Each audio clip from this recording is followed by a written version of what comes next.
Hello बच्चों, कैसे हैं आप लोग। क्लास 11th की अकाउंट्स की एक और वीडियो लेक्चर में आप सभी का स्वागत है। इस वीडियो लेक्चर में हम लोग पढ़ेंगे rules of debit credit under modern classification of accounts. Last video lecture में मैंने आप लोगों के साथ ट्रेडिशनल क्लासिफिकेशन के बारे में डिस्कस किया था और उसमें यह भी डिस्कस किया था कि उसके डेबिट क्रेडिट के रूल्स कैसे चलते हैं और प्रैक्टिकली कैसे अप्लाई करते हैं। अगर आपने वो वीडियो अभी तक नहीं देखी है तो मैं लिंक आई बटन में दे छोड़ दूंगा, आप वहां पे चेकआउट कर सकते हैं। उस वीडियो लेक्चर में मुझे एक छोटी सी जरूर करेक्शन करनी है जो कि मैं इस वीडियो के एंड में करूंगा, तो प्लीज इस वीडियो के एंड तक जुड़े रहिएगा क्योंकि लास्ट वीडियो लेक्चर की मुझे बहुत छोटी सी कुछ करेक्शन करनी है, वो मैं अभी कर दूंगा बिल्कुल इस वीडियो के एंड होने से पहले। चलिए बिना टाइम गवाए हम लोग आज के इस लेक्चर को शुरू करते हैं। तो हमको डिस्कस करना है इस लेक्चर में कि मॉडर्न क्लासिफिकेशन कैसे होती है अकाउंट्स की और उसमें डेबिट क्रेडिट के रूल्स कैसे चलते हैं। तो मैं आपको बता दूं, मॉडर्न क्लासिफिकेशन एक काफी सिंपल मेथड है अकाउंट्स को क्लासिफाई करने का, और उस पे जो रूल्स ऑफ डेबिट क्रेडिट चलते हैं उसको अप्लाई करने का तरीका भी बहुत सिंपल है। तो overall it is a very simple classification. और मैं आपको ये भी बता दूं कि प्रैक्टिकली रेलिवेंट भी है। मैंने लास्ट वीडियो में भी आपको बताया था कि ट्रेडिशनल क्लासिफिकेशन एटलीस्ट इंडिया में कोई भी प्रैक्टिकली फॉलो नहीं करता। प्रैक्टिकली इंडिया में मॉडर्न क्लासिफिकेशन ही फॉलो होती है, और हम भी जब आगे अकाउंट्स पढ़ते हैं तो जनरली मॉडर्न क्लासिफिकेशन को ही यूज करके चलते हैं, अनलेस एंड अनटिल हमें क्वेश्चन में पर्टिकुलरली ट्रेडिशनल क्लासिफिकेशन का कोई कॉन्सेप्ट ना यूज करना हो। तो मॉडर्न क्लासिफिकेशन हेंस प्रैक्टिकली काफी रेलिवेंट बन जाता है, तो इस पे ज्यादा फोकस हमारा होना चाहिए। तो बहुत ही सिंपल और छोटा सा है ये कॉन्सेप्ट। मॉडर्न क्लासिफिकेशन कहता है कि अकाउंट्स की 5 प्रकार की क्लासिफिकेशन होती है। मॉडर्न क्लासिफिकेशन में 5 प्रकार की अकाउंट्स की क्लासिफिकेशन होती है, और ये आपने सारी टर्म्स सुने होंगे अपने बेसिक इंट्रोडक्टरी चैप्टर्स में, जहां पे आप बेसिक अकाउंटिंग टर्म्स पढ़ते हो वहां पे आपने सारे टर्म्स पहले से सुन रखे होंगे। जैसे कि एसेट, पहली क्लासिफिकेशन हो गई एसेट अकाउंट की, फिर हो गई लाइबिलिटी अकाउंट की, फिर हो गई capital account, fourth is revenue account, और लास्ट आ जाता है आपका एक्सपेंस अकाउंट। तो ये होती है क्लासिफिकेशन अंडर मॉडर्न क्लासिफिकेशन। इसके रूल्स हैं बड़े सिंपल, बट इसको लर्न करने पड़ेंगे। तो रूल्स बड़े इंपॉर्टेंट है, इनको हमको लर्न करना पड़ेगा। तो इनको बहुत ध्यान से आपको लर्न हो जाना चाहिए, आपके टिप्स पे होने चाहिए। इसके डेबिट क्रेडिट के रूल्स बहुत सिंपल है, इसमें कोई उल्टी सीधी बातें मतलब ज्यादा हमें समझनी नहीं है। Debit what comes in, credit what goes out, इस तरह का कोई पॉइंट नहीं है। बहुत ही सिंपल वे में इसके डेबिट क्रेडिट के रूल्स चलते हैं। तो बेसिकली पांचों मैंने अकाउंट्स यहाँ पे लिस्ट कर दिए। उसमें जो भी चीज इंक्रीज होती है तो क्या होता है, और अगर वो अकाउंट कम होता है तो क्या होता है, ये हम डिस्कस करेंगे। तो जैसे कि अगर मैं पहली एसेट अकाउंट की बात करूं, एसेट अकाउंट में आपको याद रखना है कि अगर एसेट बढ़ती है तो हम डेबिट करते हैं, और एसेट कम होती है तो हम क्रेडिट करते हैं। वैसे ही अगर लाइबिलिटी बढ़ती है उसको क्रेडिट करना होता है, और अगर कम होती है तो उसको डेबिट करना होता है। कैपिटल की बात करूं तो कैपिटल भी जैसे कि आपको पता है एक प्रकार की इंटरनल लाइबिलिटी ही होती है, उसका भी रूल बिल्कुल लाइबिलिटी के रूल जैसा ही चलता है। यानी कि कैपिटल बढ़ती है तो क्रेडिट होता है, और कैपिटल कम होती है तो डेबिट होता है। रेवेन्यू की बात करते हैं। रेवेन्यू में क्या चलता है रूल, अगर रेवेन्यू बढ़ती है तो क्रेडिट करोगे आप, रेवेन्यू कम होती है तो डेबिट करोगे।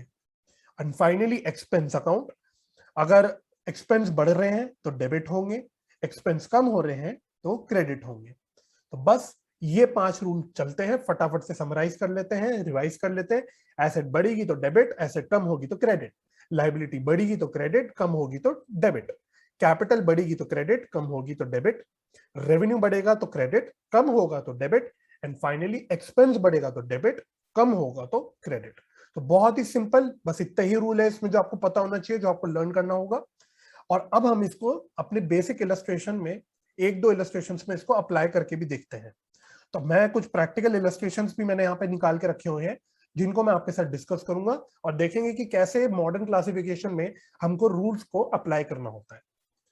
आइए जी, तो ये एक इलस्ट्रेशन है, कहता है analyse the following transactions, state the nature of accounts and state which account will be debited and which account will be credited on the basis of modern classification of accounts. एक एक करके transaction पढ़ते हैं और उसके बाद हम लोग उसकी क्लासिफिकेशन देखेंगे और देखेंगे डेबिट क्रेडिट का कैसे उसमें रूल अप्लाई हो रहा है। Dinesh started business with cash. तो दिनेश ने बिजनेस स्टार्ट किया विद कैश, तो क्या हो गया, कैश आया, बिजनेस के अंदर कैश आ गया और कैपिटल भी आ गया। जब भी बिजनेस में कुछ पैसा लगाता है कोई, तो वो उसको क्या बोलते हैं, हम कैपिटल बोलते हैं। तो कैश आया, तो एक आपका कैश क्या होता है, कैश होता है एसेट, कैश होता है एसेट। तो यानी कि एसेट आपकी बढ़ गई बिजनेस में क्योंकि कैश आया, तो इंक्रीज होने का मतलब क्या हुआ, उसको आपको करना होगा डेबिट। और कैपिटल आ गई आपकी, यानी कैपिटल बढ़ गई, कैपिटल आपकी बढ़ गई, तो कैपिटल बढ़ती है तो हम क्या करते हैं, हम करते हैं क्रेडिट। बस ऐसे ही आपको बस सिंपली रूल अप्लाई करने, बहुत ही सिंपल, मैंने बोला था सिंपल है ये मॉडर्न क्लासिफिकेशन, और इसके डेबिट क्रेडिट रूल्स भी बड़े सिंपल होते हैं। नेक्स्ट टाइम ट्रांजेक्शन यहीं से पढ़ते हुए चलते हैं। Borrowed from Naresh ₹1 lakh. तो कुछ कैश हमको हमारे पास आया और वो हमने उधारी ली किसी से, मान लो नरेश से हमने उधारी ली, तो कैश आया अगेन आपका। तो कैश क्या होता है, एसेट होता है। अगेन कैश इंक्रीज हो गया तो आप उसको डेबिट कर दोगे। और एक लोन आ गया, लोन होती है आपके लिए एक लाइबिलिटी, यानी बिजनेस के लिए लाइबिलिटी होती है। लाइबिलिटी बढ़ गई तो उसको हम लोग कर देंगे क्रेडिट। थर्ड कहता है purchase furniture for ₹20,000 in cash from Raj furniture house. तो हमने कैश में कुछ फर्नीचर खरीदा। तो फर्नीचर क्या होता है भाई, एक फिक्स्ड एसेट होता है, यानी कि एक एसेट होता है। और कैश पे खरीदा यानी हमारा कैश गया, दूसरा अकाउंट इफेक्ट हो रहा है कैश। कैश भी क्या होता है, एसेट अकाउंट होता है। तो फर्नीचर हमारी आ गई यानी हमारा एक एसेट बढ़ गया। तो फर्नीचर अकाउंट क्या है, एसेट अकाउंट है, तो उसको आपको डेबिट करना होगा। और कैश में आपने खरीदा तो कैश बिजनेस से चला गया यानी कैश कम हो गया, तो उसको आपको क्रेडिट करना होगा। तो furniture account debit and cash account credit. Next, purchased furniture from Delhi safe for ₹40,000। तो इसका क्या मतलब है, वो बोलना चाह रहे कि हमने उधारी पे खरीदा। जब भी वो इस तरह से बोल दे, जब भी वो कैश वर्ड ना यूज करे, देन भी हमारा ये इंटरप्रिटेशन होता है कि वो क्रेडिट परचेज की बात कर रहा है। तो यहाँ पे आपको बोल रहा है कि फर्नीचर हमने दिल्ली सेफ से खरीदा फॉर ₹40,000। तो अगेन फर्नीचर सेम चीज, फर्नीचर हमारे लिए फिक्स्ड एसेट है, यानी एक एसेट की क्लासिफिकेशन हो जाएगी। वो बढ़ रहा है, फर्नीचर हमारा आ गया यानी इंक्रीज हो रहा है हमारा एसेट, तो 40,000 हम फर्नीचर अकाउंट में डेबिट कर देंगे। दिल्ली सेफ से हमने खरीदा उधारी पे, तो दिल्ली सेफ से हमारी क्या आ गई, लाइबिलिटी आ गई, क्योंकि हमें इनको पैसे देने हैं। तो लाइबिलिटी बढ़ गई आके, तो दिल्ली सेफ के अकाउंट को आप क्रेडिट कर दोगे। इसी प्रकार से परचेज गुड्स फॉर कैश ₹15,000, हमने कैश में कुछ गुड्स परचेज करे। तो परचेज आपके लिए एक एक्सपेंस होता है, परचेज होता है एक एक्सपेंस। और कैश में खरीदा, कैश आपको पता है क्या होता है, एसेट होता है। तो परचेज यानी हमारी एक्सपेंस बढ़ गई और कैश हमारा कम हो गया यानी एसेट कम हो गया। तो आप परचेज को कर दोगे डेबिट और कैश को कर दोगे credit, simple. Purchase goods from Mahesh ₹30,000। अब के वही उल्टी बात, अब के हमने कुछ क्रेडिट परचेज करी, तो अब के हमने महेश से कुछ उधारी पे परचेज करी। तो पहले तो वही आपका परचेज है, एक्सपेंस है, बढ़ रहा है, तो उसको डेबिट कर दोगे। और महेश क्या है, हमारी एक लाइबिलिटी है, क्योंकि इसको हमें कुछ पैसे देने हैं, तो ये एक तरह से हमारे लिए क्रेडिटर है, तो ये हमारी लाइबिलिटी हो जाती है। लाइबिलिटी बढ़ रही है तो उसको आप लोग क्रेडिट कर दोगे। Sold goods for cash to Karim for ₹25,000। हमने कैश में कुछ सेल्स करी। तो सबसे पहली बात, सेल्स, सेल्स क्या हमारे लिए रेवेन्यू होता है। सेल्स क्या होता है, रेवेन्यू होता है। रेवेन्यू बढ़ रही है तो सेल्स के अकाउंट को आपको करना होगा क्रेडिट। और कैश में आपने सेल करी तो कैश आपके बिजनेस में आ रहा है, यानी एक एसेट आ रहा है, एसेट बढ़ रहा है, तो कैश अकाउंट को आप क्या कर दोगे, डेबिट कर दोगे। सोल्ड गुड्स टू शाम ऑन क्रेडिट फॉर ₹30,000। तो अब क्या हुआ, हमने शाम कोई कस्टमर है इसको कुछ उधारी पे सेल करी, तो शाम हमारे लिए हो जाएगा, शाम हमारे लिए हो जाएगा डेटर। तो ये मैं लिख भी देता हूं यहाँ पे, ये हमारे लिए हो जाएगा डेटर। ये टर्म आपने पढ़ा होगा। उसी प्रकार से ऊपर जो महेश की बात हुई थी जिससे हमने परचेज किया था, ये हमारे लिए था क्रेडिटर, ये हमारे लिए था क्रेडिटर। तो शाम से हमने गुड्स परचेज करे तो हमारे डेटर आ गए, यानी कि एसेट आ गया, एसेट बढ़ गया। एसेट बढ़ने का क्या मतलब होता है, डेबिट करना होता है आपको। तो शाम के अकाउंट को आप कर दोगे डेबिट। और सेल्स आपकी रेवेन्यू, सेम चीज जैसे ऊपर करी थी, सेल्स एक रेवेन्यू बढ़ गई आपकी, उसको आप कर दोगे क्रेडिट।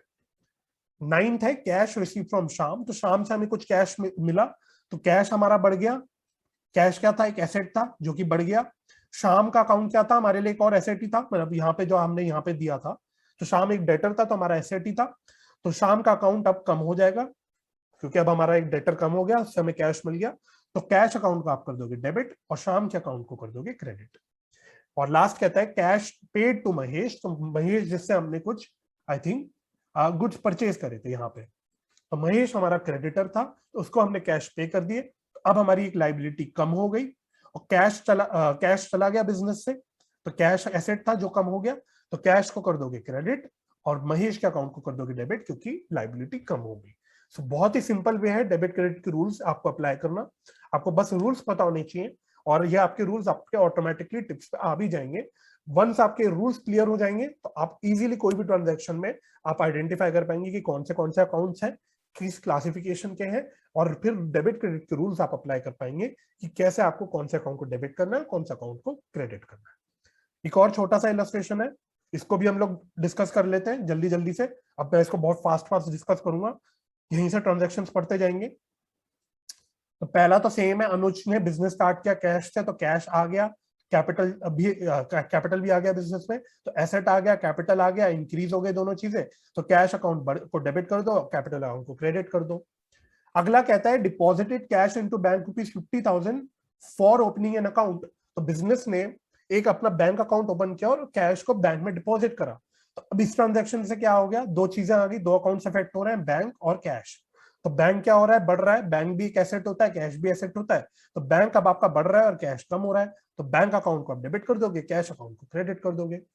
अगला बोलता है withdrew cash for personal use ₹5,000, तो withdrew cash for personal use मतलब क्या होता है, ये आपको पता है, ये होती है ड्रॉइंग्स, और ड्रॉइंग्स का भी नेचर हम कैपिटल ही मानते हैं, ड्रॉइंग्स का भी नेचर कैपिटल होता है।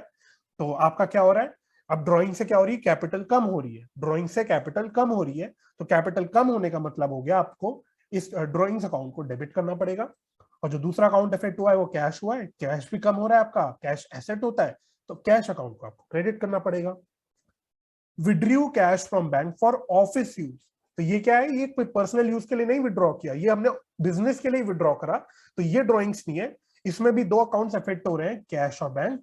तो यहाँ पे हमने क्या किया, बैंक से कैश विड्रॉ कर दिया, तो बैंक आपका कम हो गया, कैश आपका बढ़ गया, दोनों भी एसेट होते हैं, तो इसका मतलब क्या हो गया, जो चीज बढ़ गई उसको डेबिट कर दो, तो कैश को डेबिट कर दो, जो चीज कम हो गई उसको क्रेडिट कर दो, एसेट मतलब आपका बैंक कम हो गया तो उसको आप क्रेडिट कर दोगे।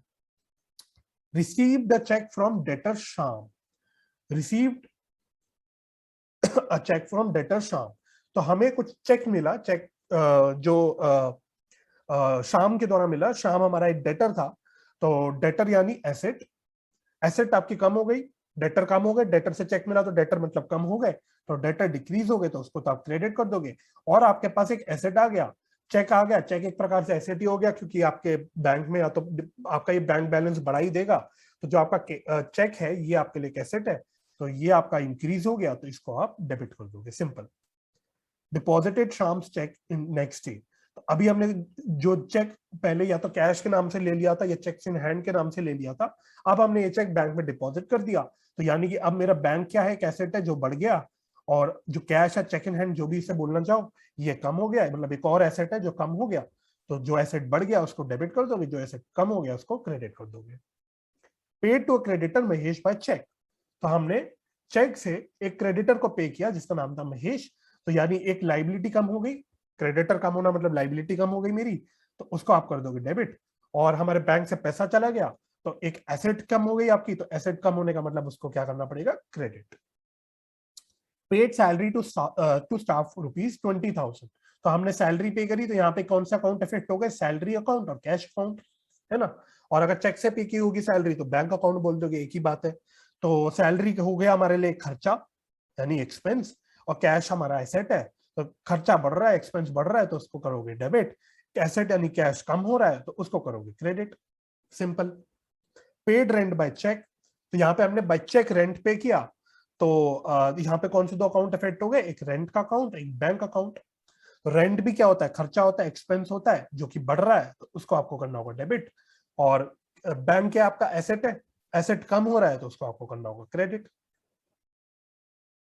पेड इंटरेस्ट ऑन लोन ₹5,000, तो हमने अपने लोन पे कुछ ब्याज यानी इंटरेस्ट पे किया, तो इंटरेस्ट ऑन लोन पेड है यानी कि ये हमारा खर्चा है, और पे किया कैश हम मान के चल रहे हैं, स्पेसिफिक नहीं लिखा तो हम कैश मान के चल रहे हैं। आप ये भी मान सकते हो कि बैंक से पे किया, तो इन दैट केस आप यहाँ बैंक अकाउंट लेके चल लोगे। तो यहाँ पे वो बुक, यहाँ पे जो इलस्ट्रेशन है वो सोल्यूशन में कैश मान के चल रहा है, तो हम भी कैश ले लेते हैं। तो इंटरेस्ट एक खर्चा हो गया, कैश एक एसेट हो गया, खर्चा बढ़ रहा है तो उसको कर दोगे डेबिट, और एसेट कम हो रहा है यानी कैश कम हो रहा है उसको आप कर दोगे क्रेडिट। तो बस इस प्रकार से आपके मॉडर्न क्लासिफिकेशन के अंदर रूल्स अप्लाई होते हैं, और बहुत ही सिंपल तरीका है। होप आपको समझ भी आया होगा। एंड बिफोर मैं अब इस वीडियो लेक्चर को कंक्लूड करूं, जैसे कि मैंने आपसे बोला था लास्ट वीडियो लेक्चर जिसमें हमने ट्रेडिशनल क्लासिफिकेशन के बारे में डिस्कस किया था, वहां पे मेरे को आपके साथ एक छोटी सी करेक्शन करनी है। तो वहां पे मैंने कैपिटल और ड्राइंग्स और बैंक, इसको मैंने गलती से आपको रिप्रेजेंटेटिव पर्सनल अकाउंट में बोल दिया था। ठीक है, जिन जिन लोगों ने अभी तक पुरानी वीडियो नहीं देखी वो पहले वीडियो देख लेना, तब आपको ये बात समझ आएगी। तो जैसे कि मैंने बोला, मैंने आई बटन पे लिंक भी छोड़ दिया है। तो इसको मैंने वहां पे रिप्रेजेंटेटिव पर्सनल अकाउंट बोल दिया था बाय मिस्टेक, जो कि गलत है। इसको आप करेक्ट कर लेना अपने पास जहां पे भी आप करते हो। अगर आपने वीडियो देख ली होगी तो उसको आप करेक्शन कर लेना। This is not representative personal account, this is natural personal account. ये होता है natural personal account. All the concept application में कोई फर्क नहीं पड़ेगा, कॉन्सेप्ट एप्लीकेशन में इससे कोई फर्क नहीं पड़ेगा। रीजन भी, पर्सनल अकाउंट चाहे कैसा भी पर्सनल अकाउंट हो, उसमें एक ही रूल चलता है। ठीक है, उसमें एक ही रूल चलता है जो कि हमने उस वीडियो लेक्चर में डिस्कस भी किया है। तो कॉन्सेप्ट एप्लीकेशन में तो वैसे कोई फर्क नहीं पड़ता, लेकिन ठीक है हमारी क्लासिफिकेशन बिल्कुल ठीक होनी चाहिए। तो ये करेक्शन आप अपने पास कर लीजिएगा। एनीवे, बस इतनी मुझे डिस्कशन करनी थी इस वीडियो लेक्चर में। अगर आपको ये वीडियो लेक्चर हेल्पफुल लगी हो तो आप इसको लाइक और अपने फ्रेंड्स के साथ शेयर कर लीजिएगा। आप चैनल भी सब्सक्राइब कर सकते हैं because it is free to subscribe, और मेरे साथ आप जुड़े रहिएगा ऐसी वीडियो लेक्चर के लिए। मेरी इस वीडियो को देखने के लिए बहुत बहुत धन्यवाद। अपना ख्याल रखिए, अपने परिवार का ख्याल रखिए, हंसी खुशी रहिए और पॉजिटिव माइंडसेट से पढ़ाई करते रहिए। हम मिलेंगे जल्दी नेक्स्ट वीडियो लेक्चर में। Bye bye.